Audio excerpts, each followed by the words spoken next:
तो चलें प्यारे बच्चों, क्लास को शुरू करें। आ जाओ भाई। चलो भाई, क्लास को स्टार्ट करते हैं। तो लास्ट जो थ्योरम हम कर रहे थे वो एकदम शानदार यूनिक थ्योरम है। और मैं आपको बता दूं कि उसमें आपको थोड़ा सा एक अलग तरीके से लॉजिक सीखना पड़ेगा। अब आवश्यक शर्त जो है ना वो तो आपने कर ली थी, ठीक है। मतलब इसकी जो नेसेसरी कंडीशन है वो तो आपने कर ली। अब हम यहाँ पे करने वाले हैं इससे आगे, और वो करेंगे सफिशिएंट कंडीशन। तो पहले मैं थोड़ा सा आपकी जो माइंड है ना उसको एक्टिव कर देता हूँ। सुनो, हमने थ्योरम पढ़ी थी। थ्योरम के अंदर क्या पूछा गया था आपसे? थ्योरम के अंदर पूछा गया था आपसे कि आपको एक फंक्शन एफ जेड है, अगर वो पहले अनिश्चित समाकलन इंडिफिनाइट इंटीग्रल दे रखा है तो आपको फंक्शन एफ जेड जो है वो आपको कॉम्प्लेक्स प्रूफ करना है।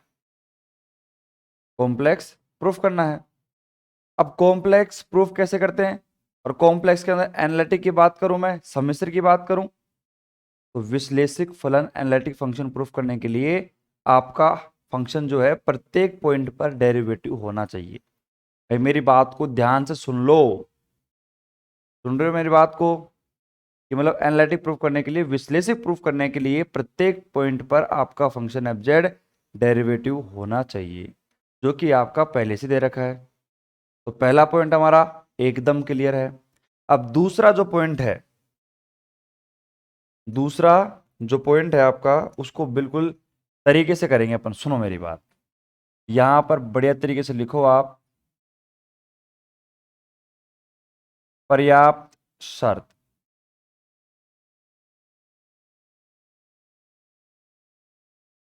Sufficient condition.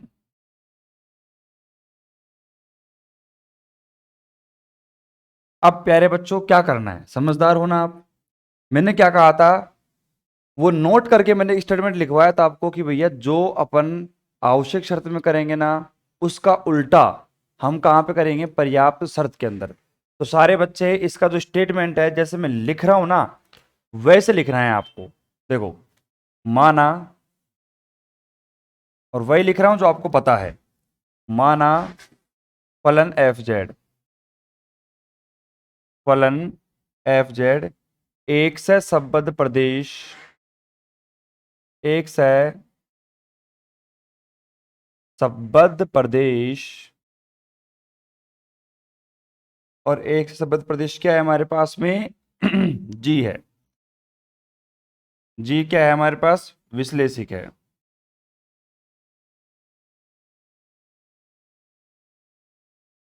जी में विश्लेषिक है। मतलब आपका जो एफ जेड है आपको विश्लेषिक दे रखा है, ठीक है। एनालिटिक दे रखा है, बहुत अच्छी बात है। तब हमें सिद्ध करना है,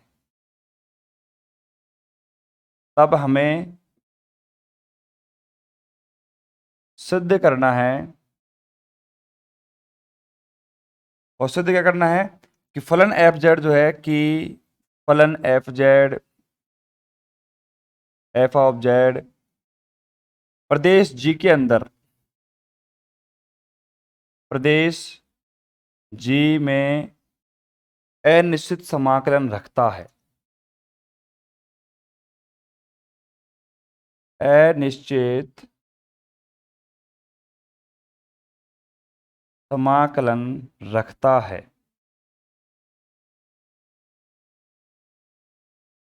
तो कुल मिला के बात तो वही है ना भैया, जो हमने पिछले वाली थ्योरम के अंदर मान के चले थे वो चीज हमें अब यहां पे प्रूफ करनी पड़ेगी। अनिश्चित समाकलन आपको लेके आना पड़ेगा। अब इससे सिंपल तरीके से तो आपको कोई नहीं बताएगा। अब सुनो, इंग्लिश मीडियम वाले लिखो, let function F Z, function F Z is analytic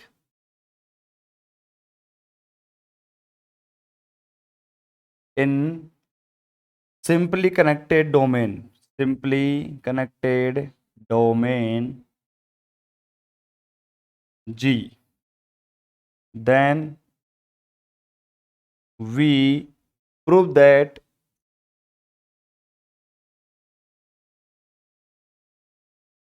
function fz have indefinite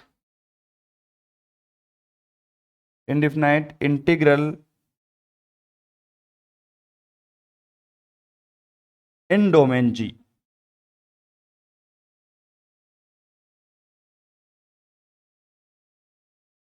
तो एक बार ना थ्योरम को लिख लो आराम से। लिखने के बाद मैं बहुत कुछ आपको बताऊंगा इसके बारे में। थ्योरम को लिखो और लिखने के बाद बढ़िया तरीके से नोट डाउन करके एक बार समझने की कोशिश भी करो, हालांकि थ्योरम को आप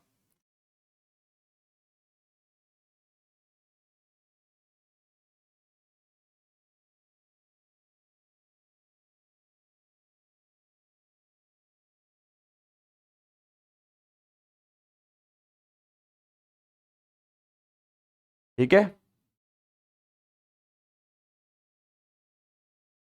अब एकदम सही दिख रहा है सभी को। अब सारे बच्चे ना थ्योरम को एक बार देखेंगे, देखने के बाद पढ़ो स्टेटमेंट को कि भाई क्या करना है क्या नहीं करना। और मैं इस थ्योरम को पहले ही आपको बता दूंगा कि इसको सोल्व कैसे करना है, फिर उसके अकॉर्डिंग हम काम करेंगे यहाँ पे, ठीक है।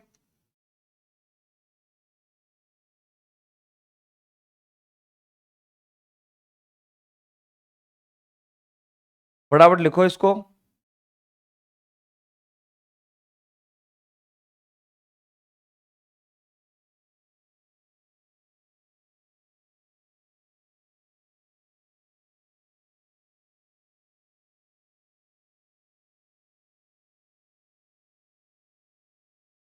चलो भाई लिख लिया होगा, थोड़ी सी स्पीड भी रखा करो, ठीक है।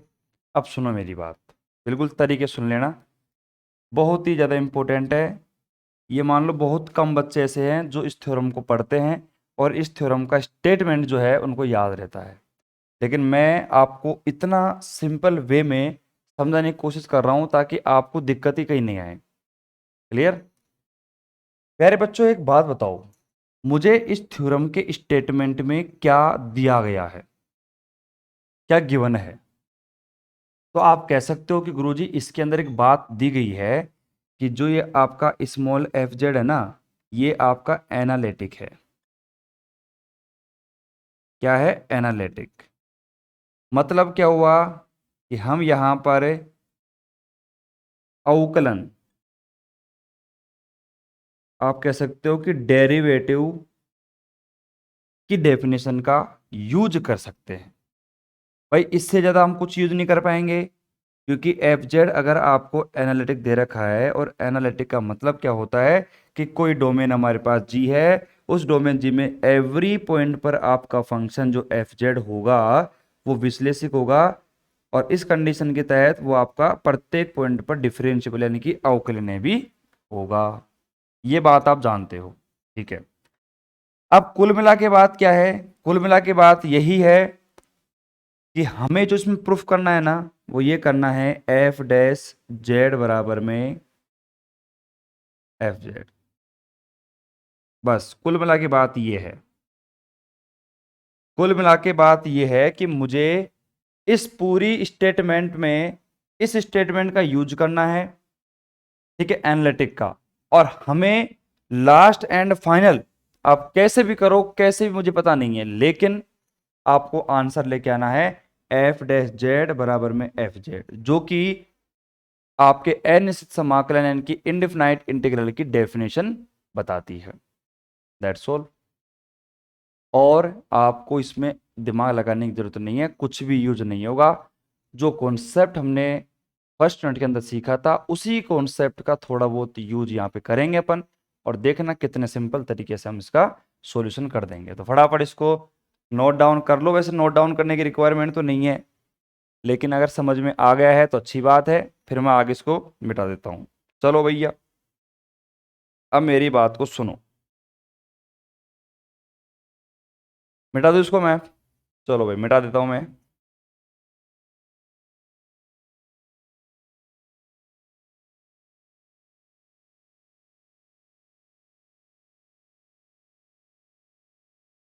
देखो, अब इतना तो थोड़ा बहुत एक्सपीरियंस मेरे को भी हो चुका है कि थ्योरम्स जो आपकी होती है ना, इन थ्योरम्स को पढ़ने का और समझने का सबसे अच्छा तरीका क्या होता है कि जो भी स्टेटमेंट आपको उस थ्योरम में दे रखा है या प्रूफ करवा रहा है, उसके बारे में पहले आपको नॉलेज होनी चाहिए। और नॉलेज होगी तो आपको थ्योरम के बारे में कुछ पता नहीं भी होगा ना, तब भी आप थोड़ा बहुत उसमें लिख सकते हो। और अगर पहले से पता है अच्छे तरीके से, थ्योरम का जो प्रूफ है उसमें आपको करने में मजा भी आएगा। अब सुनना मेरी बात। कुल मिला के माइंड में एक बात रखना कि हमें यहाँ पर एफ डैश जो वैल्यू है जेड की, वो एफ जेड के बराबर लेके आनी है। अब ये रास्ता बहुत बड़ा है, इसको कैसे तय करेंगे वो बात की बात है, लेकिन कुल मिला के अपने को ये लेके आना है। ठीक है, चलो भाई, बहुत अच्छी बात है। उस रास्ते को तय करने के लिए मैंने सबसे पहली सीढ़ी मानी है लेट। माना, मैंने क्या माना? मैंने माना कि यहाँ पे एफ, कैपिटल एफ जेड की बात कर रहा हूं। क्यों? क्योंकि मुझे वहां पे एलएचएस में एफ जेड ही चाहिए, और वो भी कैपिटल का। मान लिया मैंने। F Z is equal to integration F T D T. अब कई बच्चे क्या कह रहे हैं कि गुरुजी ये क्या मान लिया आपने, मतलब ये अपन ने क्यों माना है? सुनना मेरी बात। आपका एक डोमेन है, ठीक है, और उस डोमेन में मैं बात करूं, आपके 3 पॉइंट हैं। एक पॉइंट ये रहा, एक पॉइंट ये रहा, और एक पॉइंट आपका यहां पे है। एक पॉइंट आपका क्या है? Z not. ये एक आपका है जेड, और एक पॉइंट आपका जेड प्लस का है एच। अब ये आपके 3 रास्ते हैं। मैं जेड नोड से जेड की तरफ भी जा रहा हूं, मैं जेड नोड से इस जेड प्लस एच की तरफ भी जा रहा हूं। कोई दिक्कत किसी को नहीं है ना?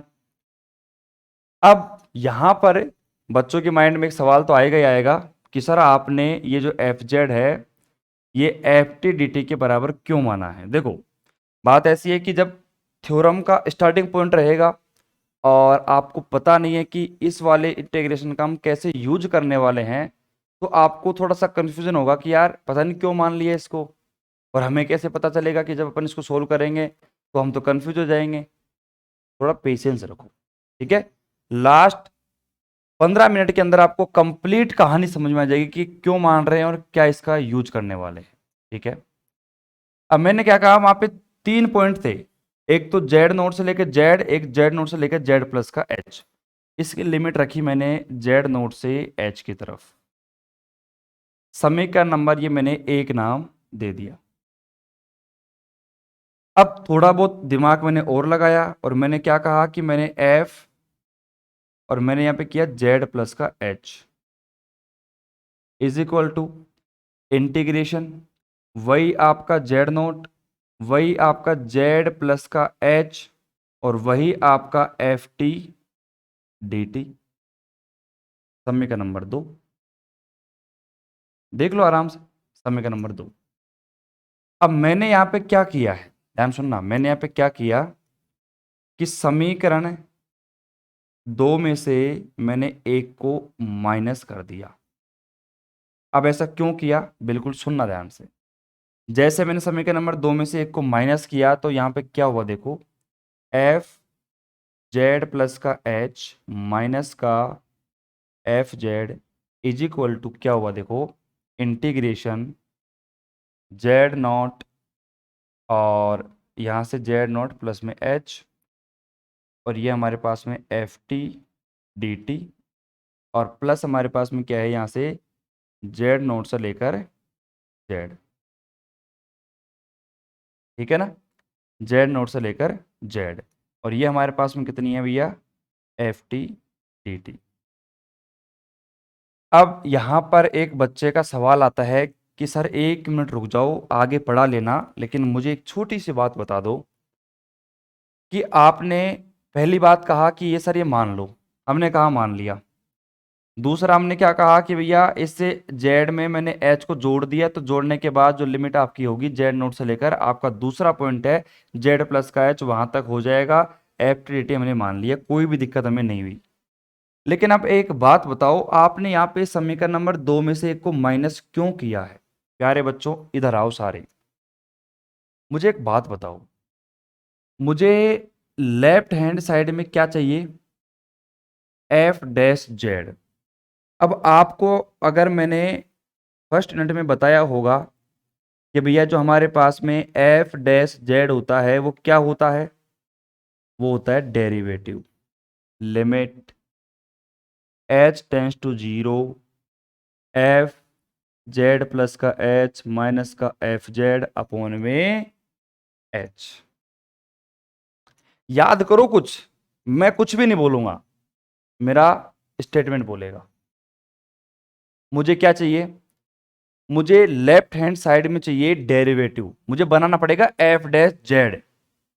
तो कुल मिला के बात क्या है कि मुझे एफ डैश जेड बनाने के लिए कुछ इस प्रकार का एक पैटर्न बनाना पड़ेगा कि एफ जेड प्लस में एच माइनस का एफ जेड अपॉन में एच।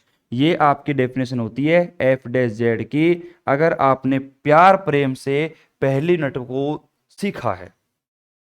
अगर जिन बच्चों ने पहली यूनिट नहीं पढ़ी है तो कोई बात नहीं है, आराम से इस स्टेटमेंट को देख लो। ये होता है डेरिवेटिव, मतलब ये अवकलन का कहते हैं ना जनरल फॉर्मूला, वो है ये। ठीक है, तो मैंने क्या किया यहाँ पे, एफ जेड प्लस का एच माइनस का एफ जेड, जेड नोट से लेकर आपका जेड प्लस का एच हमारे पास, और जेड नोट से हमारे पास क्या आ गया, जेड आ गया। तो यहां तक आप क्या करो, उतारो इसको। ठीक है, क्योंकि अब यहां से आगे जो अपन करेंगे ना, और एक काम करना, ये जो लिखो ना, ये वाली स्टेटमेंट, उसके जस्ट नीचे थोड़ा सा एक गोला बनाना ऐसे, और गोला बनाकर आप नोट करके लिख लेना इस चीज को, क्योंकि अभी तो मैंने बता दिया तो आपको पता चल गया, लेकिन सपोज करो फिर बाद में जब आप दोबारा रिवीजन करने बैठोगे तो उस टाइम पे आपको कंफ्यूजन रहेगा कि यार ये पता नहीं कैसे आया था। इसको उतारो। डायग्राम भी लेफ्ट हैंड साइड में अच्छी तरीके से बनना चाहिए। एक पॉइंट यहां पे है, एक पॉइंट यहां पे है, ये रहा आपके पास पॉइंट, एकदम तरीके से काम करेंगे।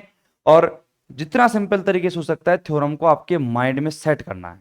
ठीक है, फटाफट लिखो भैया इसको,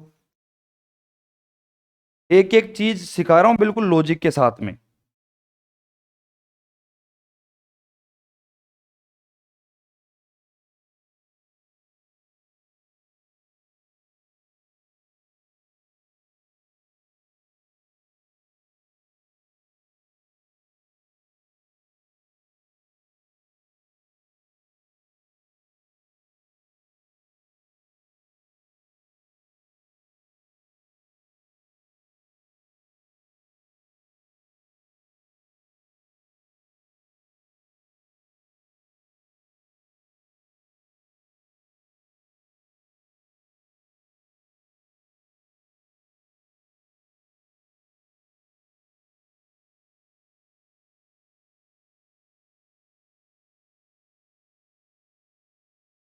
फटाफट लिखो, अगर किसी को कोई दिक्कत है तो बताओ।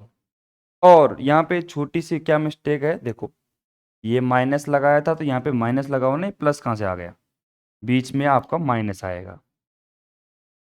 ठीक है, एफ जेड प्लस का एच माइनस का एफ जेड, ये वैल्यू इसकी है, ये वैल्यू इसकी है, दोनों को लिखो, बीच में माइनस लगा दो, जो कि आएगा ही आएगा, उसमें वो दोहराई वाली बात ही नहीं है। बढ़िया तरीके से नोट डाउन करो, फिर आगे चलते हैं अपन।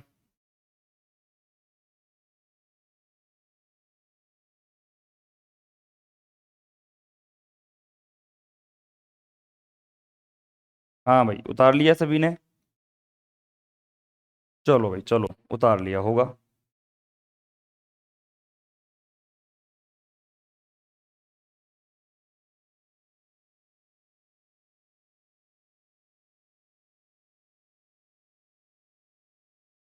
ठीक है, अब सुनो मेरी बात।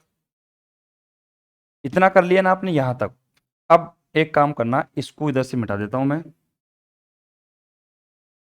देखो माइंड को ना बिल्कुल एकदम रखो स्टेबल, और जो भी कॉन्सेप्ट मैं लाने की कोशिश कर रहा हूं सभी को एकदम सीखते रहो।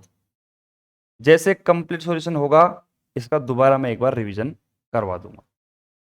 प्यारे बच्चों एक बात बताओ मुझे, अगर मैं यहाँ पे एक छोटा सा काम कर दूं, एफ जेड प्लस का एच माइनस का F Z is equal to, मैं लिखूं यहाँ पे इंटीग्रेशन जेड नोट से जेड प्लस का एच और F T D T, minus हमारे पास में ये हमारे पास जेड नोट से जेड है। अगर मैं इसको लिख दूं, क्या लिख दूं, जेड से जेड नोट, और यहाँ पे क्या आ जाएगा प्लस, और ये हमारे पास क्या आ जाएगा एफ टी डी टी। ऐसा क्यों हुआ? आपको पता है कि जब भी किसी इंटीग्रेशन में अपन डायरेक्शन चेंज करते हैं, जेड नोट से जेड किया तो माइनस था ही आगे, लेकिन जेड से अगर मैंने जेड नोट कर दिया तो आपकी डायरेक्शन क्या आ गई, यहाँ पे नेगेटिव आगे आ गई, नेगेटिव नेगेटिव पॉजिटिव बना लिया। मैंने ऐसा क्यों किया है? मैंने इसलिए किया दिया क्योंकि थोड़ा सा ध्यान देना। सपोज करो ये मेरे पास एक जेड पॉइंट है, और आप लिमिट देखना इंटीग्रेशन की, जेड से जेड नोट, फिर जेड नोट से जेड प्लस का एच।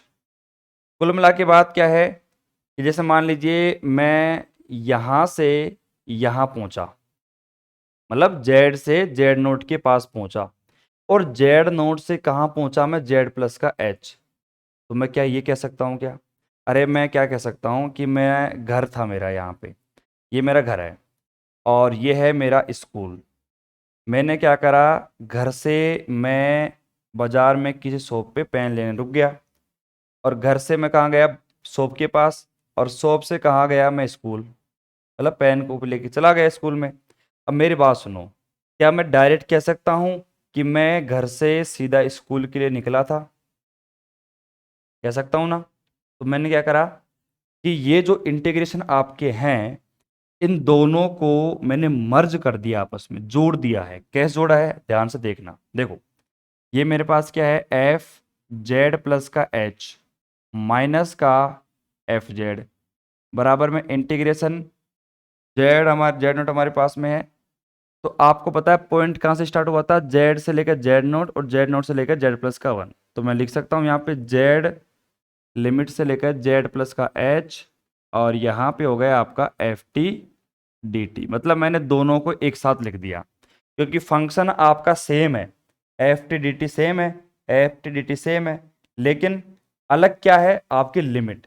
और लिमिट मैंने आपको बता ही दिया कि अगर हमारे पास देखो जेड से लेकर जेड नोट वाला रास्ता है और जेड नोट से लेकर जेड प्लस का वन, जाना कहाँ पे है, जाना जेड से लेकर जेड प्लस एच तक ही है। तो मैंने सिंपल क्या कर दिया, डायरेक्ट लिमिट लगा दी जेड से लेकर जेड प्लस एच, और function F T D T आपका आ चुका है। कोई भी समस्या इसमें नहीं होनी चाहिए, ठीक है।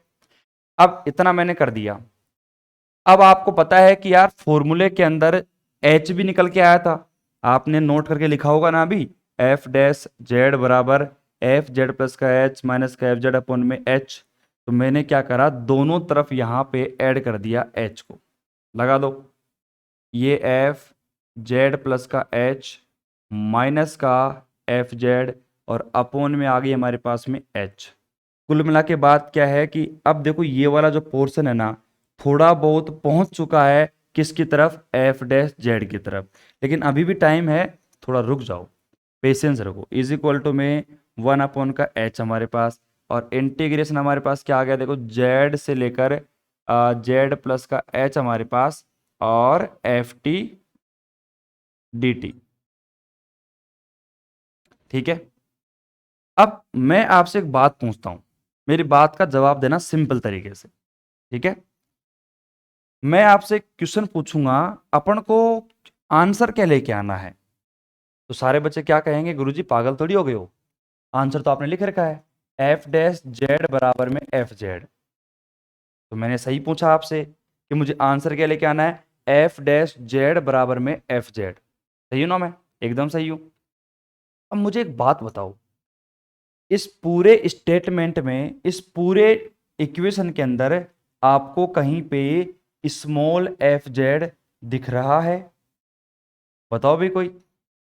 अरे कोई बता सकता है तो बताओ भैया। इस पूरे स्टेटमेंट में कहीं पर आपको एफ जेड दिख रहा है?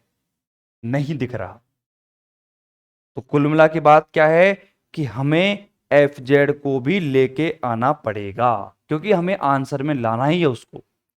वो हमारी मजबूरी है। अब मजबूरी है तो एक काम करते हैं भैया, दोनों तरफ हम इक्वेशन के अंदर एफ जेड को एंटर करवाते हैं। कैसे करवाते हैं, ध्यान सुनना। एफ जेड प्लस का एच माइनस का एफ जेड अपोन में एच माइनस का small F Z is equal to 1 upon में एच इंटीग्रेशन जेड और जेड प्लस का एच, और यहां पे लिख दिया मैंने एफ टी डी टी, और माइनस का हमारे पास दोनों तरफ मैंने एफ जेड को माइनस कर दिया। कोई दिक्कत नहीं है ना? कोई दिक्कत नहीं है। अब सुनो, अब यहां पे हमने दोनों तरफ माइनस कर दिया है, तो थोड़ा सा क्या है कि सारे बच्चों को थोड़ा डाउट तो चल रहे होंगे माइंड में, लेकिन जो भी आपके माइंड में डाउट चल रहे हैं ना, उनको एक एक करके देखते चलो बोर्ड पे। कहां पर मैंने क्या लिखा है वो समझ में नहीं आया है तो मुझे बताओ। हालांकि ऐसी कोई सी भी टर्म नहीं होगी जहां पर आपको इंच भर भी डाउट होगा। मैं इतने धीरे धीरे पढ़ा रहा हूं आपको, कारण है उसका। तेज पढ़ाऊंगा तो बहुत सारे डाउट निकल के आ जाएंगे। तो प्यारे बच्चों, मैंने कोशिश करी है कि ये एफ जेड को मैंने एंटर करवा दिया, बहुत अच्छी बात है। अब यहां पे ध्यान से सुनो, सुनना ध्यान से। ये मेरे पास एफ टी डी टी है, ये मेरे पास सिंपल एफ जेड है। कुल मिला के बात क्या है कि यहां पर इंटीग्रेशन तो अपन लगा ही नहीं सकते, क्योंकि इंटीग्रेशन लगा कह सकते हैं क्योंकि ये तो एक सिंपल सा पॉइंट है। इंटीग्रेशन तो इसके ऊपर अप्लाई हो रहा है। बात सही है ना? अब सुनना मेरी बात। मैंने केवल यहां पे एक पॉइंट लिखा और ऐसे बॉक्स बना दिया मैंने, एक है ना ऐसे। ठीक है, ये बॉक्स बना दिया जो कि आपको मतलब जनरली याद रखना है, लिखना नहीं है। सुनना, मैंने कहा 1 अपॉन में एच इंटीग्रेशन और जेड से लेकर जेड प्लस का एच और एफ जेड डी टी। अगर मैंने इस इंटीग्रेशन को सोल्व किया तो मुझे क्या मिलेगा अगर मैं करूं तो? देखो भैया, अब इस इंटीग्रेशन को सोल्व करूंगा तो मुझे क्या मिलेगा? देखो, ये 1 अपॉन का एच तो ऐसे कैसे, ये एफ जेड भी बाहर की तरफ जाएगा, क्योंकि आपको पता है मैं इंटीग्रेशन जो कर रहा हूं वो मैं कर रहा हूं यहाँ पे डी टी के रेस्पेक्ट में। सही है ना? F Z D T. अब यहाँ पे सुनो मेरी बात, जैसे मैंने यहाँ पे डेरिवेटिव किया, ठीक है, अब यहाँ पे डेरिवेटिव मैंने कर तो दिया, लेकिन मेरी बात सुनो, यहाँ पे डी टी के रेस्पेक्ट में करेंगे अपन, डी जेड के रेस्पेक्ट में करेंगे। ये मैंने डी जेड के रेस्पेक्ट में कर दिया, ठीक है। डी जेड के रेस्पेक्ट में करेंगे, डी टी के रेस्पेक्ट में करेंगे। एक मिनट रुको, सुनो मेरी बात। यहाँ पर अपन पूरा जो काम करके चल रहे हैं, लेट करके जो चला है अपन ने, वो किस में चला है अपन ने? एफ जेड बराबर एफ टी डी टी लेके चले ना अपन, एफ टी डी टी अपन लेके चले। चलो भाई, बहुत अच्छी बात है। तो यहाँ पे डी टी मानो, आप कंफ्यूज मत हो ना। हालांकि हम जेड भी ले सकते हैं, लेकिन फिर वहां से क्या मामला थोड़ा बिगड़ जाएगा। आप कहोगे कि जेड हमारे पास है तो जेड के रेस्पेक्ट में डेरिवेटिव करना पड़ेगा। मैंने क्या किया, चुपचाप एफ जेड को बाहर निकाल लिया, एच आपका बाहर है ही, ठीक है। अब अंदर देखो, dt मेरे पास में है। अब आप देखो dt मेरे पास में है, तो dt का अपन इंटीग्रेशन करेंगे तो क्या बच जाएगा? सिंपल डी टी बच जाएगा, क्योंकि देखो इसको बाहर निकाल दिया तो यहाँ पे 1 बच गया, 1 डॉट में dt।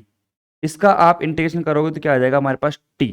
और इसकी लिमिट कितनी अपन ने ले रखी है? देखो यहां से z से लेकर ले रखी है z प्लस का h। और जब आप लिमिट को सोल्व करोगे ना, तो 1 अपॉन में h एफ जेड, और अंदर देखो z प्लस का h माइनस का z, z से z गया, h से h गया, क्या बचा हमारे पास में? Small F Z. भैया ये तो देखो कितना मतलब थ्योरम है ना, इतनी कॉम्प्लिकेटेड है। अगर कोई बच्चा तेज स्पीड तेज करके थ्योरम को समझने की कोशिश करेगा, शायद उसकी थ्योरम समझ में नहीं आएगी। तो अब देखो, मतलब मैंने ये स्टेटमेंट यहाँ पे क्यों लिखा है, मैंने इसलिए लिखा है क्योंकि जैसे ही अगली स्टेप अपनी आएगी उस स्टेप के अंदर मैं इस एफ जेड की जगह ये लिखने वाला हूं, 1 में एच, जेड से लेकर जेड प्लस का H, F Z D T. अब यहाँ पे जब मैंने इसको सोल्व किया, जो कांस्टेंट था बाहर निकाल लिया, 1 का हो गया टी, लिमिट दे रखी है आपको जेड से लेकर जेड प्लस का एच, मान मैंने रखा टी की जगह। आप देखो जेड से जेड कैंसिल, एच से एच कैंसिल, बचा क्या, एफ जेड। तो अब बच्चे क्या कहेंगे कि सर ये तो ऐसा रहेगा कि मतलब ये तो रटने वाली बात हो गई, यहाँ पे तो कोई लॉजिक लग ही नहीं रहा। मैंने कहा बिल्कुल लॉजिक लगेगा ही नहीं। और ये वाली बात तो आपको पहली बार लगेगी ना, जैसे मैंने कहा कि भैया एफ जेड को चेंज करके मैं लिख रहा हूं integration F Z D T लिख रहा हूं। ये तो पहली बार लगेगा आपको जब आप पहली बार थ्योरम को सीख रहे हो, लेकिन जब आप 2 से 3 बार रिवीजन कर लोगे आपको पता ही चल जाएगा कि इस थ्योरम के अंदर इस एफ जेड को चेंज करना ही पड़ेगा, और चेंज करना ही हमारा लास्ट ऑप्शन है। तो प्यारे बच्चों सारे एक बार वापस से बोर्ड पर आएंगे और एक एक स्टेटमेंट जो मैंने लिखा था यहाँ पे उसको बिल्कुल बारीकी से समझाता हूँ वापस से। आओ भाई फटाफट, टाइम कितना भी लग जाए लेकिन थ्योरम जो है ना वो आपके माइंड में एक ऐसी मतलब ऐसी जगह बना ले कि वो दोबारा निकल नहीं पाए वहां से। ठीक है, कॉन्सेप्ट क्लियर, थ्योरम को रटना नहीं है। कोई सामने वाला पूछे कि ये कैसे हुआ, तुरंत जवाब आना चाहिए, वो वाला कॉन्सेप्ट याद रखो। तो सारे बच्चे इधर आएंगे। मैंने क्या माना, लेट माना एफ जेड बराबर जी जेड नोट से लेकर जेड हमारे पास लिमिट मानी F T D T. Diagram दिख रहा है आपको, समीकरण नंबर 1 समीकरण नंबर 2, माइनस कर दिया, माइनस कर दिया, बहुत अच्छी बात है। लिमिट को मैंने चेंज करा, तो यहाँ पे ध्यान याद रखना, यहाँ पे कई बच्चे याद नहीं रखते हैं इस जगह पे कि भैया ये जो हमारे पास जेड नोट है जेड है, इसको मैंने चेंज किया है तो प्लस कैसे आ गया, देख लो। ठीक है, उसके बाद मैंने यहाँ पे देखा कि यार दोनों की लिमिट तो सेम कर सकता हूँ मैं, तो जेड से लेकर जेड प्लस का एच मैंने लिमिट सेम कर दी, दोनों तरफ एच से मैंने मल्टीप्लाई कर दिया। ठीक है, उसके बाद मैंने कहा कि भैया एच से मल्टीप्लाई करने के बाद मुझे तो एफ जेड चाहिए होगा, एफ जेड बिना मेरा काम नहीं बनेगा। तो एफ जेड को मैंने एंटर करवा दिया, दोनों तरफ मैंने माइनस कर दिया। अब मैंने पूरी जो जंग लड़ी है ये नीचे वाली, ये स्मॉल एफ जेड के लिए लड़ी है कि स्मॉल एफ जेड को अगर मैं इंटीग्रेशन की फॉर्म में लिखना चाहूंगा, समाकलन की फॉर्म में, तो मैं ऐसे लिख सकता हूं। जब मैंने इसको सोल्व किया तो कुल मिला के मेरे पास लास्ट में रिजल्ट क्या आया है, स्मॉल एफ जेड ही आया है।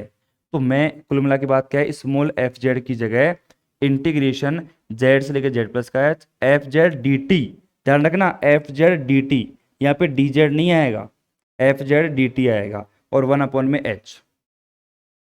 क्लियर? तो बताओ भाई यहां तक कोई दिक्कत है? आराम से लिखो, माथे में टेंशन मत डालो कि यार कितनी बड़ी थ्योरम है कैसे क्या है। जो मैंने बस बता दिया आपको उतना समझ में आया कि नहीं आया, आगे काम मेरा समझाने का है। ठीक है, फटाफट लिखो, फिर अपन आगे चलते हैं। फटाफट नोट डाउन करो आराम से, बिल्कुल तसल्ली से।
हाँ भाई, तो सारे बच्चे बिल्कुल फटाफट से कमेंट भी करेंगे, मैं आपके कमेंट भी देख रहा हूँ। ठीक है, मैं कमेंट देख रहा हूँ कि क्या आपने कमेंट किए हैं। एकदम आराम से जो भी आपके मन में चल रहा हो, ठीक है, क्योंकि आपको पता है पहली बार में कोई परफेक्ट नहीं है। आप ये सोचो कि सर आपने पहली बार समझा दिया और हमें कंप्लीट समझ में भी आ गया, ऐसा पॉसिबल ही नहीं हो पाता ना। वो तो क्या है कि बच्चे पूछते नहीं है जान पूछ के, उनके दिमाग में सवाल तो खूब चलते रहते हैं, लेकिन यार बोलो सोच छोड़ रहे यार, सर बताएंगे, वो आगे से ही बता देंगे, बाकी हम कुछ नहीं पूछेंगे। ठीक है, बाकी देखो मैं अपने तरफ से पूरी कोशिश कर रहा हूँ, शायद ही कोई डाउट मैंने छोड़ा होगा इसके अंदर जो आप पूछो, बाकी कंप्लीट मैंने बता दिया।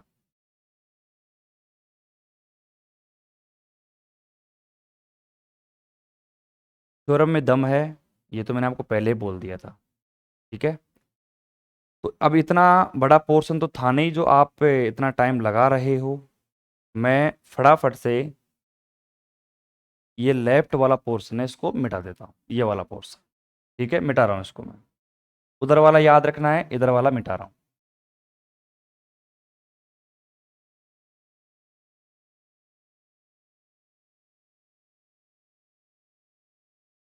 आगे पीछे की मत सोचा करो थ्योरम के अंदर कभी भी। जब आगे पीछे की सोचते हो ना, तो आपको जब चीजें याद नहीं आती हैं तो फिर आप सोचते हो कि यार मेरे को आती नहीं है थ्योरम। प्रेजेंट में जियो, जो आपने पढ़ा है सामने वो आपको आता है कि नहीं आता, बस उस पर फोकस करो। चलो अब सुनो मेरी बात। अब मैंने क्या किया, चुपचाप ये वाली जो वैल्यू है वहां पे उठा के रख दी। अब बिल्कुल तरीके से, ठीक है ना, मतलब मैं आराम से बिल्कुल साफ सुथरे तरीके से लिख रहा हूं। ये देखो एफ जेड प्लस का एच माइनस का एफ जेड, और अपॉन में क्या है हमारे पास में एच, यहाँ पे क्या है माइनस का एफ जेड बराबर, वहां पे देखो वन अपॉन में एच इंटीग्रेशन जेड, और जेड से लेकर कहाँ तक लिमिट है, जेड प्लस का एच, और क्या है एफ टी डी टी मेरे पास। अच्छी बात है, एफ टी डी टी, फिर आगे माइनस लगा दो, ये आपका इंटीग्रेशन आ गया। फिर वही बात जेड प्लस का एच, और यहाँ पे क्या आ जाएगा वन अपॉन एच बाहर भी है, और अंदर आएगा एफ जेड डी टी। इसका ध्यान रखना, बच्चे क्या फ्लो फ्लो में सोचते हैं कि यार ये तो गलत होगा, एफ जेड के साथ में तो एफ डी जेड आना चाहिए ना, डी टी क्यों आएगा, तो इसलिए ध्यान रखना इस चीज़ का। ठीक है, अब अगर मैं आपके दिमाग की बत्ती जलाऊं तो अभी जला सकता हूं। हमारा इस पूरी थ्योरम में 95% काम हो चुका है, लेकिन 5% अभी बचा हुआ है। अगर मैं आपको बताऊं F Z plus H minus का एफ जेड अपन में एच, अब यहां पे अगर अपन लिमिट को अप्लाई कर दें, तो जैसे लिमिट को अप्लाई करूंगा ये पूरी टर्म बन जाएगी आपकी एफ डैश जेड, और लिमिट पे एफ जेड का कोई फर्क पड़ेगा नहीं, क्योंकि एफ जेड में कोई मतलब एच की वैल्यू टेंस टू जीरो नहीं हो रही है। तो सिंपल सी बात है, ये बन जाएगा एफ डैश जेड, इसको मैं उधर भेजूंगा, वो आपका एफ जेड आ गया। लेकिन आपका जो ये आर एच एस वाला पार्ट है, ये है सबसे बड़ी मुश्किल, इसको आपको जीरो बनाना पड़ेगा। जैसे जीरो बनेगा, इसको मैं इधर लेके आ जाऊंगा, इस पर लिमिट अप्लाई करेंगे, वो आपका डेरिवेटिव बन जाएगा, और ये आपका आंसर आपके सामने। तो आंसर के बारे में तो बता दिया, आंसर कैसे आने वाला है वो भी बता दिया, लेकिन अभी इस वाले टर्म को जीरो बनाना पड़ेगा। कैसे बनाएंगे वो अब देखो आप, सुनो। वन अपॉन एच कॉमन है, जेड से लेकर जेड प्लस एच सब कॉमन आएगा, तो देखो वन अपॉन में एच इंटीग्रेशन जेड से लेकर जेड प्लस का एच, और यहाँ पे आ जाएगा हमारे पास में एफ टी माइनस का एफ जेड, और बाहर डी टी। ये मैंने लगा दिया, बताओ कितना सिंपल तरीका है। अब वहां पे समीकरण अगर आपने कुछ दे रखा हो दो तीन, तो देख लेना, इसको तीन समीकरण नंबर दे देना, आपके हिसाब दे लेना भैया, आपके हिसाब से इक्वेशन को दे लेना, कैसे भी जैसे आए वैसे इक्वेशन का नाम दे देना। ठीक है, अब सुनो, अब मैं आगे चलता हूं, और मैंने क्या किया है अब सुनना।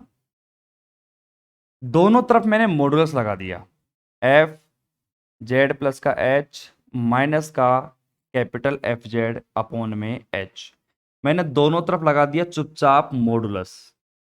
ठीक है, अब जैसे मॉडुलस मैंने लगाया है तो आपको पता है यार, ये जो भैया नाराज हो गए कि यार मैं भी तो हूँ अंदर, मेरे को भी ले लो, सर्दी लग रही है बाहर, मैंने इसको भी अंदर ले लिया। इज इक्वल टू में देखोगे आप समीकरण नंबर 3 में, तो इधर भी देखो आप, ये मॉडुलस 1 में एच इंटीग्रेशन जेड से लेकर जेड प्लस का एच, और ये आपके एफ टी माइनस का ये आपका एफ जेड, और ये आपका हो गया डी टी, कंप्लीट एकदम। और भैया ये दीवार को तो बंद करो, हवा इधर से आ जाएगी। तो दोनों तरफ आपने चुपचाप किसी को बिना बताए मॉडुलस अप्लाई कर दिया, लगा दिया मॉडुलस, ठीक है। अब एक बात बताओ, मुझे एक बात बताना, एक एक स्टेटमेंट पढ़ते हैं अपन, कि जैसे मान लो सपोज करो मॉडुलस की मैं बात करता हूँ, मॉडुलस 3 और माइनस का 4 है। अब अगर मैं मान लो कि इन दोनों के ऊपर पर्सनल मॉडुलस लगा दूं, जैसे पर्सनल मैंने लगाया 3 और बीच में प्लस और माइनस का ये 4, पर्सनल मॉडुलस लगा दिया, इधर वैल्यू कितनी आएगी, माइनस का सॉरी प्लस का 1 आएगी, ठीक है। इधर क्या वैल्यू आएगी, आप देखो इधर आएगी आपके पास 7। तो क्या कहना चाहता हूं मैं, इधर वैल्यू हमारे पास ऐसे कैसे रहने दें, और इधर मैंने अगर पर्सनल मॉडुलस लगा दिया, मैं इस मॉडुलस को अंदर लेके जा रहा हूं, मतलब मैंने इंटीग्रेशन के अंदर अगर मैं मॉडुलस लेके जाऊंगा, तो प्यारे बच्चों क्या होगा, ये आपका लेस देन इक्वल टू का साइन अपने साथ में लेकर आएगा ही आएगा। तो प्यारे बच्चों इसको कैसे लिखेंगे अपन, इसको अपन एक मतलब बढ़िया तरीके से लिखना चाहें तो बिंदु बनाओ, मॉडुलस लगाओ, a माइनस का b लिखो, और इधर लगाओ less than equal to modulus का a प्लस में मॉडुलस का b। ये सबसे सिंपल और सबसे असरदार एग्जांपल आपके सामने है।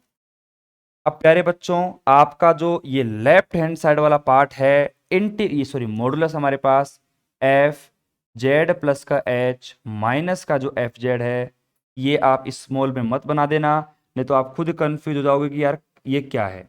अपॉन में आपका एच माइनस का आएगा स्मॉल एफ जेड, मॉडुलस ऐसे कैसे, इधर मैं मॉडुलस को अंदर ले जाऊंगा, लेस देन इक्वल टू का साइन मेरे पास आ गया, और यहाँ पे क्या है 1 में एच इंटीग्रेशन मॉडुलस में एफ टी माइनस का एफ जेड, और ये आपका आ गया डी टी, ठीक है। इन दोनों का अंदर से ले लो, तो ये आपका आ गया डी टी, और ये मॉडुलस, मतलब मॉडुलस के अंदर हमने इंटीग्रेशन को ले लिया है। अब आपको पता है जैसे मॉडुलस को हमने अंदर ले लिया है, तो अब यहां तक तो मेरे हिसाब से किसी बच्चे को डाउट होगा नहीं, एकदम सीक्वेंस में मैंने चीजों को बताया है। अब इधर का पोर्शन जो है वो लिख लिया होगा आपने, मिटा दूं यहाँ पे, अब मिटा देता हूं। आपको पता है आंसर तो हमारा यहीं आ गया था, लेकिन अब हम काम किसके लिए कर रहे हैं, जो आरएचएस साइड में जो वैल्यू है इसको हमें जीरो बनाना है कैसे भी करके, ये तो हमारा जानी दुश्मन है, इसको कैसे न कैसे अपन को ग्राउंड लेवल पे लेके ही आना पड़ेगा, जीरो बनाना ही पड़ेगा। अब देखते हैं भैया, कोशिश तो हम पूरी कर रहे हैं जीरो बनाने की, अब बनता है नहीं बनता है वो तो देखते हैं। कोशिश भरपूर कर रहे हैं, लेकिन वो तो आपको दिख ही रहा होगा। अब सुनो मेरी बात, और आपको पता है कोशिश करने वालों की तो हार वैसे भी नहीं होती है। अब सुनना, आपने शायद मुझे मेरे हिसाब से सेकेंड ईयर की बात कर रहा हूं मैं, यहां पे मैं बात कर रहा हूं रियल एनालिसिस की, वास्तविक विश्लेषण की मैं बात कर रहा हूं। वहां पर एक थ्योरम आती है कोसी की, कोसी की सांतत्ता प्रमेय, सांतत्ता, अब कैसे लिखते हैं देख लेना अब ना, सांतत्ता प्रमेय।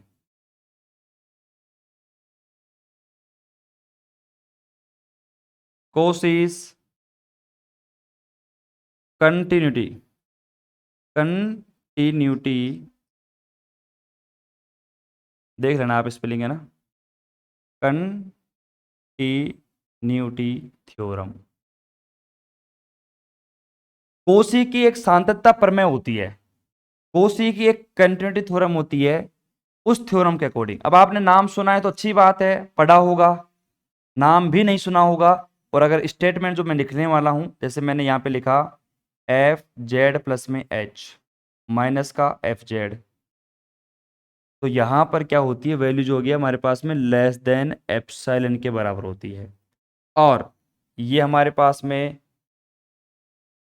जेड प्लस में एच माइनस का जेड जो है ये लेस देन होते हैं किससे, डेल्टा से, ये वाली वैल्यू। तो प्यारे बच्चों ये क्या है, मतलब आपने अगर सेकेंड ईयर में थोड़ा बहुत ही पढ़ा होगा तो एक कोसी की थ्योरम आती है और कोसी कंटिन्यूटी थ्योरम आती है। इसका नाम भी नहीं सुना होगा आपने, लेकिन ये स्टेटमेंट आपने जरूर सुना होगा कि अगर हमारे पास एफ जेड प्लस का एच माइनस का एफ जेड कोई ऐसी वैल्यू आ गई मॉडुलस के अंदर, तो वो value less than equal to होती है किसके, एप्सिलॉन के। और ये जो एप्सिलॉन है ये कंप्लीटली अपने ऊपर डिपेंड करता है, अपने ऊपर निर्भर करता है। ठीक है, अपने ऊपर निर्भर करता है। किसी बच्चे को ये कॉन्सेप्ट सीखना है ईमानदारी से, वो कह रहा है कि सर मुझे तो वास्तव में इसके बारे में बिल्कुल भी नॉलेज नहीं है कि ये जो एफ जेड प्लस का एच माइनस का एफ है जो आपने लिखा है less than equal to epsilon के, ये कहाँ से लिख दिया, तो मुझे तो बिल्कुल पता ही नहीं चल रहा है इसके बारे में। देखो सुनो, आपने अगर मुझसे पढ़ा होगा सेकेंड ईयर में तो शायद पता होगा, लेकिन नहीं पढ़ा है, सेकेंड ईयर की एक प्लेलिस्ट बनी हुई है रियल एनालिसिस के नाम से, अभी भी प्ले स्टोर पर डली हुई, उस पर अपने प्ले लिस्ट में डली हुई है यूट्यूब पे, वहाँ पे जाइए। यूनिट नंबर सेकंड जो मैंने सीक्वेंस आपको पढ़ाई थी अनुक्रम, उसके अंदर तीसरा चौथा लेक्चर है, उसमें कंप्लीटली हमने बात करी है, इसी के ऊपर बात करी है कि अगर ऐसा कुछ आएगा तो less than equal to epsilon, और एप्सिलॉन एक पॉजिटिव नंबर है। कैसा है, एक पॉजिटिव नंबर है जो कि अपने ऊपर डिपेंड करता है कि मैं 1 2 3 4 5 6 7 8 9 10 कुछ भी मैं अपनी इच्छा से मान सकता हूं। ठीक है, इस थ्योरम का यहां पे यूज करेंगे, हमारा काम बन गया है। अब आप देखो ये मॉडुलस हमारे पास ये तो ऐसे कैसे रहेगा, तो देखो एफ जेड प्लस का एच माइनस का कैपिटल लिखो एफ जेड, अपोन में लिखो एच, और माइनस का यहाँ पे लिखो एफ जेड। ठीक है भाई, ये जो वैल्यू हमारे पास एज ए इस तरह बिहेव कर रही है, माइनस का एफ जेड हमारे पास ये बिहेव कर रही है, और मॉडुलस में आपकी वैल्यू दिख रही है आपको सेम टू सेम। ठीक है, अब ध्यान से देखना, यहां पे क्या लिखूंगा मैं, लेस देन इक्वल टू। अब हमारे पास में जो यहां पर वैल्यू है देखो ये 1 अपॉन में एच, ठीक है, और इंटीग्रेशन हमारे पास में जो वैल्यू है देखो जेड से लेकर जेड प्लस का एच। और अब देखो अगर आप देखा चाहो तो यहां पे इस वाली वैल्यू से अगर आप कंपेयर ना भी करो तो कोई फर्क नहीं पड़ेगा, और भी इजी रहेगा अगर आप इस वाली वैल्यू से कंपेयर करो तो, क्योंकि यहां पर देखो हमने मॉडुलस लगाया है ये अंदर की तरफ, इस मॉडुलस की वैल्यू की जगह ही तो हम इस वाली वैल्यू को शिफ्ट कर रहे हैं। तो अगर आप यहां पे इस वाली वैल्यू को ना भी लिखो कोई फर्क नहीं है, हमें काम केवल किससे, मॉडुलस से, जहां पर भी मॉडुलस लगेगा ये वाली थ्योरम आपकी ऑटोमेटिक अप्लाई हो जाती है। तो देखो यहां पर आप क्या लिख दो, यहां पे लिख दो, देखो अगर मैं इसी को बताना चाहूंगा तो यहां पे लिख दो आप एफ टी और माइनस का एफ जेड, ब्रैकेट को छोटा कर लो, एफ टी माइनस का हो जाएगा आपका एफ जेड। और जब ये एफ टी माइनस का एफ जेड होगा तो इधर क्या लिख दो आप, इधर लिख दो कि टी माइनस का जो जेड है आपका ये डेल्टा से छोटा होगा। ठीक है, ये आपकी कंडीशन है, डेल्टा से छोटा ही होगा। और ये सारी बातें जो है ना आप जाके पढ़ सकते हो सीक्वेंस के अंदर, वो थ्योरम मैंने करवा रखी है। तो कुल मिला की बात क्या है कि इसकी वैल्यू की जगह हमने ये वाली वैल्यू ली। ठीक है, साइन तो पहले से लगा हुआ ही है, सेम साइन लगा हुआ है, तो साइन लगाने की जरूरत है नहीं, 1 अपॉन में एच जेड प्लस का एच, और ये मेरे पास में क्या आ गया, एप्सिलॉन आ गया। अब मैंने क्या कहा था चिल्ला चिल्ला कर आपसे, मैंने क्या कहा था, आंसर आपका यहीं पर आ गया था, लेकिन मुझे इधर जीरो बनाना था। जीरो बनाने के लिए मैं सारे काम कर रहा हूँ, मॉडुलस को लगाया, फिर मैंने कोसी की सातत्य प्रमेय जो है कोसी कंटिन्यूटी थ्योरम लगवाई, उसके बाद मैंने कहा एप्सिलॉन को लेके आया, एप्सिलॉन मैंने साफ साफ लिख दिया अपने ऊपर निर्भर करता है। अरे तो देर क्यों लगा रहे हो, फिर फटाफट एप्सिलॉन क्या करो, टेंस टू जीरो कर दो, और जैसे आपने जीरो किया इधर की वैल्यू जीरो बन गई, और इधर की जो वैल्यू है मॉडुलस में एफ जेड प्लस में एच माइनस का एफ जेड अपोन में आपका एच, और ये आपका आ गया स्मॉल एफ जेड, और ये मॉडुलस आपने लगा दिया, और ये माइनस आपकी वैल्यू यहाँ पर हो गई, और ये लेस देन इक्वल टू आपका जीरो हो गया। फटाफट यहाँ तक लिखो, आंसर आपको दिख ही रहा है। मेरे हिसाब से कोई दिक्कत आपको होगी नहीं। लेकिन मैंने जिस वे में आपको समझाने की कोशिश करी है, एक एक स्टेप, मैं इस थ्योरम को 15-20 मिनट में करवा देता आराम से, ठीक है, सॉल्यूशन। लेकिन मुझे पता है ना कि बच्चे को अगर सेटिस्फेक्शन नहीं मिलेगा ना कि भाई थ्योरम में क्या था क्या नहीं है, तो वो मज़ा नहीं आएगा। आराम से लिखो, कोई समस्या आती है तो मुझे बताओ फटाफट से। बाकी मैंने एक एक चीज को समझाने की कोशिश करी है बिल्कुल तरीके से।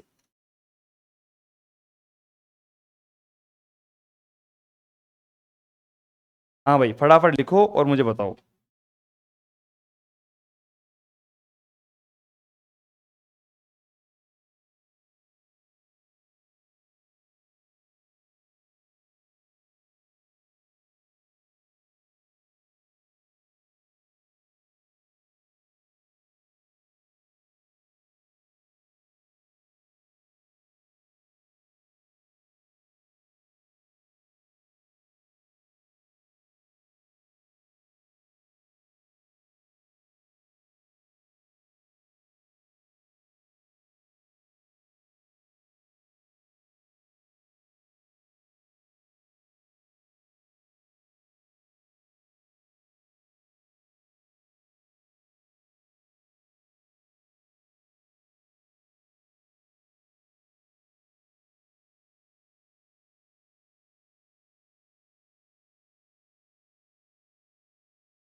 हाँ भाई, लिखने का ज़्यादा पोर्शन नहीं है, फटाफट लिख लो आराम से।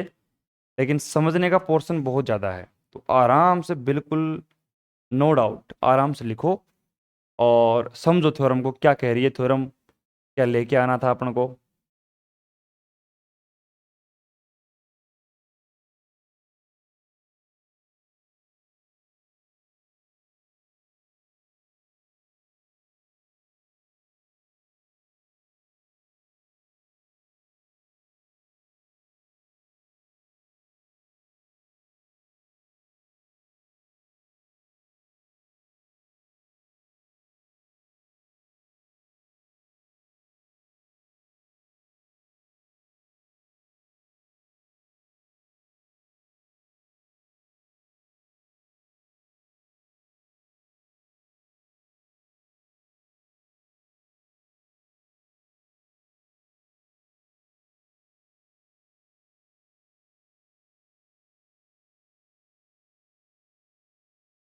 हाँ भाई, यहाँ पे ये बहस किस तौर पे चल रही है, मेरे हिसाब से तो कोई दिक्कत है नहीं।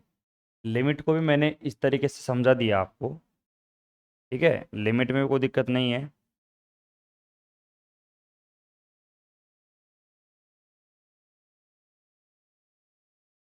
भाई जैसे मैंने करवाया है वो बिल्कुल सही है, उसमें कोई मिस्टेक नहीं है, मैं बताऊँ आपको सही बात। बाकी कोई डाउट है तो बताओ। लिमिट तो मैंने आपको पहले ही बता दिया था मेरे हिसाब से।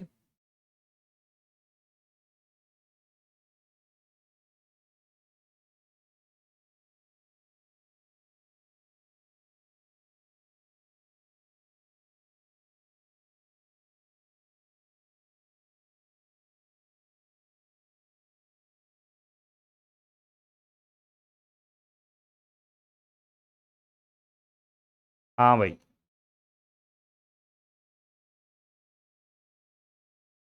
आगे चलूँ मैं अब। लिख लिया होगा आपने शायद मेरे हिसाब से, ठीक है। तो अब आगे का जो पोर्शन है शायद मुझे लिखाने की वैसे रिक्वायरमेंट होनी तो नहीं चाहिए, लेकिन चलो लिखवा देते हैं।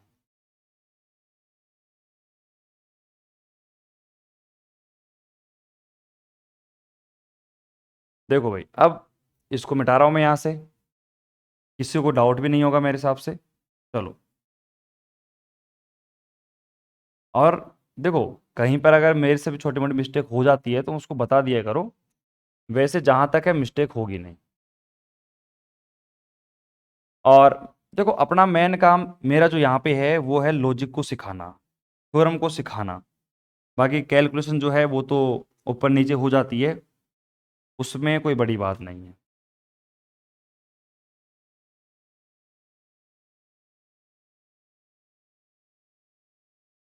हाँ भाई, तो अब देखो यहाँ पर देखा जाए तो मैं जीरो के ऊपर भी मॉडल लगा सकता हूँ, ऐसे लगा दो। तो अब देखो इधर भी मॉडुलस है, इधर भी मॉडुलस है, तो दोनों तरफ से आप मॉडुलस को हटा सकते हो। जैसे दोनों तरफ आप लगाया था मॉडुलस दोनों तरफ, वैसे दोनों तरफ से आप हटा दो, उसको हटा दो भैया। तो जैसे ही मैंने मॉडुलस को हटा दिया तो क्या बना मेरे पास, एफ जेड प्लस का एच माइनस का capital F H, F H नहीं एफ जेड, एफ जेड, और अपॉन में हमारे पास में क्या है एच, और ये माइनस का जो एफ जेड है मैं उसको उधर ले गया, ये बन गया आपका एफ जेड। मैंने क्या करा, लिमिट लगाने पर, जैसे लिमिट लगाएंगे अपन तो यहाँ पे देखो limit H tends to zero, आपको पता है एच एक ऐसी वैल्यू है जो जीरो नहीं है, ठीक है, और पॉजिटिव नंबर है। तो यहाँ पे एच टेंस टू जीरो है, तो यहाँ पे कितना आ जाएगा अपना एफ जेड प्लस का एच माइनस का कैपिटल एफ जेड, अपोन में है हमारे पास एच। और आपको पता है मैं लिमिट यहाँ पर भी अप्लाई करूँगा, लेकिन आपको पता है यहाँ पर कोई भी मतलब ऐसी वैल्यू नहीं है जो कि बदलेगी, एफ जेड हमारे पास में तो एफ जेड ही रहेगा। यहाँ पे लिमिट यहाँ पे लग रही है एच टेंस टू जीरो, लेकिन यहाँ पर आपकी लिमिट अप्लाई ही नहीं हो रही है। तो अब यहाँ पर प्यारे बच्चों जो अपन मान के चले थे, जो हमें दिया गया था कि भैया आपका जो स्मॉल एफ जेड है या फिर कैपिटल एफ जेड है आपका, वो क्या है, विश्लेषिक है, विश्लेषिक है। और विश्लेषिक हो गया, और विश्लेषिक में आपको पता है मतलब पूरा कंप्लीट कंप्लीट डोमेन जो है आपका डेरिवेटिव होगा, मतलब पूरा जितना भी डोमेन है आपका कंप्लीट इस डोमेन डी के अंदर। अब अगर मैं बात करूँ, कैपिटल एफ जेड जो है ना आपको विश्लेषिक दे रखा था, लेकिन आपको पता है कैपिटल एफ जेड के अंदर ही आपका जो मतलब small F Z, sorry small F Z है, उसके अंदर ही आपका कैपिटल एफ जेड प्लस का एच, ये सारे जो पॉइंट हैं ये सारे प्रेजेंट हैं। तो अब हमें दे रखा है कि एफ जेड विश्लेषिक था, एनालिटिक था, तो हम इस स्टेटमेंट का यूज करेंगे और इस वाली डेफिनेशन को हम क्या लिख देंगे, एफ डैश जेड बराबर में लिमिट का कोई फर्क ही नहीं है, ये आ गया आपके पास एफ जेड। बताओ, ये है पूरे थ्योरम का आंसर, और ये आपके सामने आंसर मैंने लिख दिया। इस वाले थ्योरम को मैंने इतना केयरफुली करवाया है, चाहे स्टेटमेंट हो चाहे थ्योरम हो, मैंने बिल्कुल एकदम सावधानी के साथ में सारी बातों को बताया है और करवाया है, ठीक है। तो किसी को लगता है कोई डाउट आपके मन में है तो पूछ सकता है मुझसे फटाफट।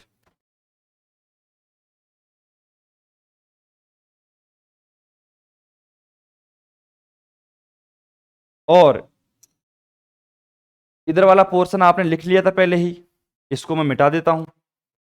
और एक छोटा सवाल और था इसके अंदर, अगर आपने और करके लिखा था आपको याद होगा, और उसमें मैंने क्या कहा था कि अनिश्चित समाकलन इनडिफिनाइट इंटीग्रल की डेफिनेशन का यूज करके आपको प्रूफ करना है कि दो इनडिफिनाइट इंटीग्रल, दो अनिश्चित समाकलनों का जो अंतर है माइनस है, वो कोई कांस्टेंट निकल के आता है। अब देखना कितना सिंपल तरीके से करेंगे अपन उसको। ये तो आपने कर लिया ना, उसको भी मैं करवा देता हूं ताकि आपकी थ्योरम है ये कंप्लीट आपकी हो जाए। और 4 नंबर में आती है। अब बच्चे कह रहे हैं कि सर ये तो इतनी बड़ी थ्योरम है, 4 नंबर में कैसे आएगी। अरे भैया बड़ी कुछ नहीं है, 1 पेज की थ्योरम है, वो तो मैंने आपको समझाया है आराम आराम से, और मतलब क्वेश्चंस को एकदम ऐसे बताया है ताकि आपको दिक्कत ना हो। उसमें टाइम तो लगेगा, बल्कि लेंदी नहीं है थ्योरम आपकी, सिंपल भी है, आप देख सकते हो 2-3 इसमें कॉन्सेप्ट है, बाकी कोई मतलब नहीं है इसके अंदर। प्यारे बच्चों एक बात बताओ, ये हमारे पास में एफ डैश जेड बराबर एफ जेड, समीकरण नंबर 1, ये हमारे पास क्या है, अनिश्चित समाकलन है, इनडिफिनाइट इंटीग्रल है, आप देख सकते हो। उसी प्रकार मैंने माना कि एक फाइव डैश जेड और फंक्शन है, ठीक है, जो कि हमारे पास समीकरण नंबर 2 है, ठीक है। लेकिन एक बात तो यहां पर एफ डैश जेड बराबर में एफ जेड और फाइव डैश जेड बराबर में अगर मैं यहाँ पे एफ जेड लिख देता हूं दोनों पे, ठीक है, मतलब जैसे भाई ये हमारे पास एफ जेड है, और यहां पर भी मैं डायग्राम बनाता हूं डोमेन वाला। इसके अंदर मान लो कि एक हमारा फंक्शन कैपिटल एफ डैश भी है और यहाँ पे फाइव डैश भी है, लेकिन कंप्लीट जो आपका एक डोमेन है वो तो क्या है आपका स्मॉल एफ जेड, या फिर आप उसको डी बोलते हो, ठीक है ना। तो आप एफ डैश जेड लिखो चाहे फाइव डैश जेड लिखो, इज इक्वल टू में आपको स्मॉल एफ जेड ही टिकाना पड़ेगा। टिका दिया आपने। समीकरण नंबर 1, समीकरण नंबर 2। आपने क्या करा, अब ये देखा दोनों तरफ बराबर हैं। अब बराबर हैं तो एक काम करो भैया, एफ डैश जेड को भी आप बराबर कर दो फाइव डैश जेड के। बराबर कर दिया। अब एक काम करो, इसको इधर ले आओ, एफ डैश जेड माइनस का फाइव डैश जेड बराबर में 0। अब ये क्या है, ये है आपका डेल अपॉन में, देखो डेल एफ अपॉन में डेल जेड, ठीक है। और माइनस का यहाँ पे है डेल फाइव जेड अपॉन में डेल्टा जेड बराबर 0। डेल्टा जेड को मैं बाहर निकाल लूंगा अगर, तो एफ जेड माइनस का फाइव जेड बराबर 0। डेल्टा जेड जो है वो जाएगा इधर, वो बन जाएगा 0। कुल मिला के बाद क्या है, एफ जेड माइनस का फाइव जेड बराबर क्या आ गया 0। और 0 क्या है, एक कांस्टेंट है। तो यहाँ पे जो आपसे पूछा गया था वो मैंने बता दिया है कि दो इंडिफरेंट इंटीग्रल, दो अनिश्चित समाकलनों का जो अंतर है उनका अंतर ही बोलेंगे, उनका मतलब माइनस बोल दे। एफ जेड माइनस का फाइव जेड कितना आया है, एक कांस्टेंट आया है। आप 0 की जगह आप यहाँ पे कांस्टेंट लिख लो तो और भी बेहतर रहेगा। ये आपका कंप्लीट थ्योरम होती है। अब मैं बैठकर आपका आराम से कमेंट पढ़ रहा हूं, किसी भी पॉइंट पर आपको लगता है कोई डाउट मन में। बाकी मैं एक बात और बोलना चाहूंगा, सुनो मेरी बात सुनना। जब भी अपन कोई लॉजिकल थ्योरम पढ़ेंगे ना, उस लॉजिकल थ्योरम में शायद आपको बहुत सारे पॉइंटों पे दिक्कत आएगी। लेकिन दो बच्चे मान लो, एक बच्चा है जिसने पहली यूनिट पढ़ रखी है, रिवीजन भी कर रखा है, उसके माइंड में लॉजिक थोड़े से क्लियर है, उस बच्चे के लिए ये थ्योरम एकदम नॉर्मल, क्योंकि हर एक कॉन्सेप्ट उसको पता है। तो कोई सा भी नया कॉन्सेप्ट आएगा वो तुरंत उसको सीख लेगा और उसका थ्योरम कंप्लीट। लेकिन जो बच्चे हैं जो सो रहे हैं आराम से, उनको पता ही नहीं है कि भैया पीछे की लॉजिक क्या है क्या नहीं है, तो उनको लगेगी ये थ्योरम बिल्कुल बोरिंग। वो कहेंगे कि गुरुजी मज़ा नहीं आया बिल्कुल भी। और मज़ा देखो इससे ज़्यादा मैं नहीं दे पाऊंगा, जो मैंने यहाँ पे अपना एफर्ट दिया है इससे ज़्यादा एफर्ट मैं नहीं लगा पाऊंगा। और इससे बढ़िया थ्योरम आपको कोई समझाएगा भी नहीं इतने आराम आराम से। ठीक है, हमारा काम थ्योरम को समझना है, थ्योरम को समझना है, टाइम नहीं देखना कि टाइम कितना लग रहा है उसके अंदर। क्लियर? तो बताओ किसी प्रकार को डाउट है तो देखो आराम से पूछो मुझसे। बाकी कोई डाउट तो मैंने छोड़ा ही नहीं है इसके अंदर, बिल्कुल पहली बात। हाँ भाई फटाफट सारे कमेंट कर दो, लगता है किसी को कुछ डाउट है तो पूछ लो, बाकी तो कोई डाउट होगा नहीं। और आज की क्लास में इतना ही पढ़ेंगे अपन, और जो नेक्स्ट क्लास आएगी उसके अंदर अपन नेक्स्ट थ्योरम जो हमारी है उसको करेंगे। अब बताओ मजा आया कि नहीं आया थ्योरम के अंदर, ईमानदारी से बताना। कितनी शानदार थ्योरम थी, कॉन्सेप्ट देखो आप एक बार, हर एक पॉइंट पर कॉन्सेप्ट है, थ्योरम बहुत बार आई हुई भी है। ठीक है।